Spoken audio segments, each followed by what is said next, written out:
about Islam. What do you know about Islam? Well, I do not in any shape or form pretend to be an expert, but I do read the What do you read? What interests you?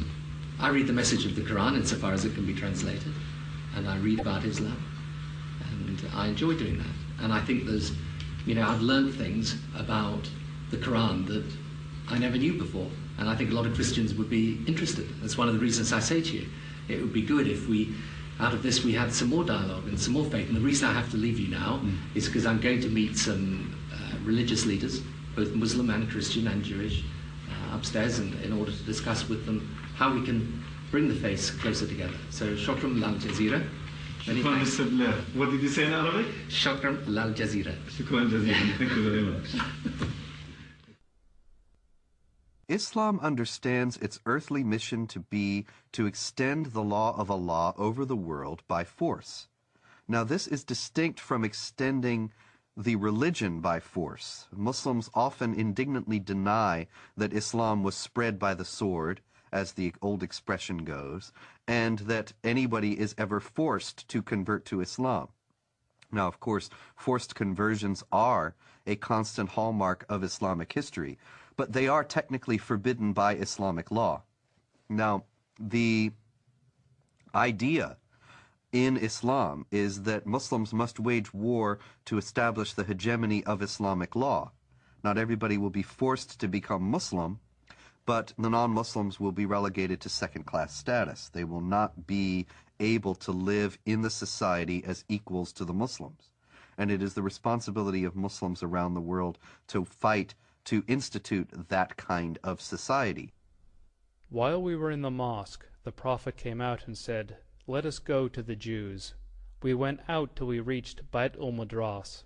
He said to them, "If you embrace Islam, you will be safe. You should know that the earth belongs to Allah and His Apostle, and I want to expel you from this land. So if anyone amongst you owns some property, he is permitted to sell it. Otherwise you should know that the earth belongs to Allah and His Apostle." The Muslims see the extension of jihad as a war liberating the infidels from their infidelity and a privilege for them to enter in the religion of Islam and to abandon their wrong belief. So jihad is seen as a favor which is given to the infidel population in order to change their ways and convert to the true religion, Islam. It is not for a prophet that he should have prisoners of war and free them with ransom until he had made a great slaughter among his enemies in the land. You desire the good of this world, the money of ransom for freeing the captives, but Allah desires for you the hereafter, and Allah is Almighty, All-Wise. In the Muslim thinking, in the Muslim Sharia, the way the world is depicted is in two houses. It's called Dar al-Islam or Dar al-Harb, the house of Islam or the house of war. So the whole world is under these two houses. If you're not a Muslim, you're under the house of war. Yet in the West, the apologists, Islamic apologists would say, no, that's not accurate. It is the house of peace and the house of Islam. And in fact, that's not accurate. If you look at the hadith and if you look at what comes from the highest jurisprudence in the Middle East, that's what is being taught. يعني أنا لدي طفل من الآن أعده للشهادة إما شهادتي أنا أو هو فأقول له أن الله عز وجل قد جعل هنالك جنة واسعة فيها ما لا عين رأت ولا أذن سمعت ولا خطر على قلب بشر. هو بيسألني يعني إذا أنا عملت عملية وفجرت نفسي هل إلي يعني ربنا عز وجل بيعطيني اللي بدي إياه، بيعطيني سيارات، بيعطيني بارودة أطخ فيها، بيعطيني ألعاب. قلت له كل ما تطلب. وهل هذا حصل؟ أي شيء تطلب وهذا فعلا حصل. وهل حصل بينك وبين ابنك يعني؟ هذا فعلا حصل.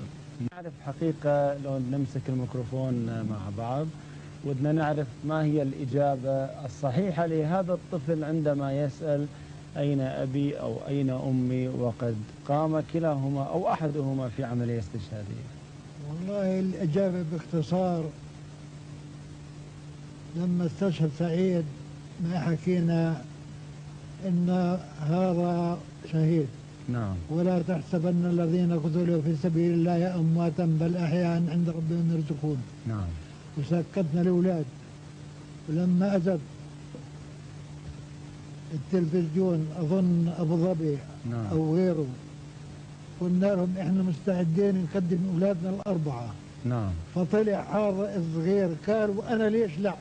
وأنا أتمنى أن أكون شهيدا في سبيل الله وأن أقتل عددا من اليهود والكفار الذين أشركوا بالله ورسوله واتبعوا دينا غير لم يشرعه الله ولم يذكر في القرآن الكريم. نعم. وأنا عمري 12 سنة. ما شاء الله. وأحفظ القرآن الكريم. ما شاء الله. الله يحفظك ويجعلك مجاهد إن شاء الله في سبيل الله.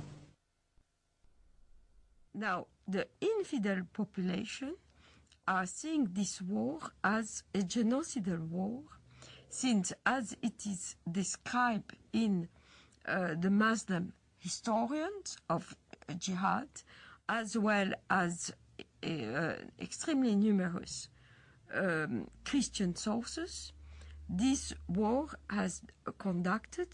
was conducted as in great ferocity. Whole cities were given up to massacres. Entire populations were deported in slavery or massacred. The companion of the Prophet and the second Caliph, Umar, sent the Muslims to the great countries to fight the pagans. When we reached the land of the enemy, the representative of Khosrau, Persia, came out with 40,000 warriors. And an interpreter got up saying, "Let one of you talk to me." Al-Mughira replied, "Our Prophet, the messenger of our Lord, has ordered us to fight you till you worship Allah alone, or give jizya, tribute. And our Prophet has informed us that our Lord says, 'Whoever amongst us is killed, martyred, shall go to paradise to lead such a luxurious life as he has never seen, and whoever amongst us remains alive shall become your master.'" There have been, in fact, two big waves of jihad. The Arab waves, which started in the 7th century, and in the course of 1 century only, has Islamized a huge territory, mainly Christian territory, from Portugal till Armenia.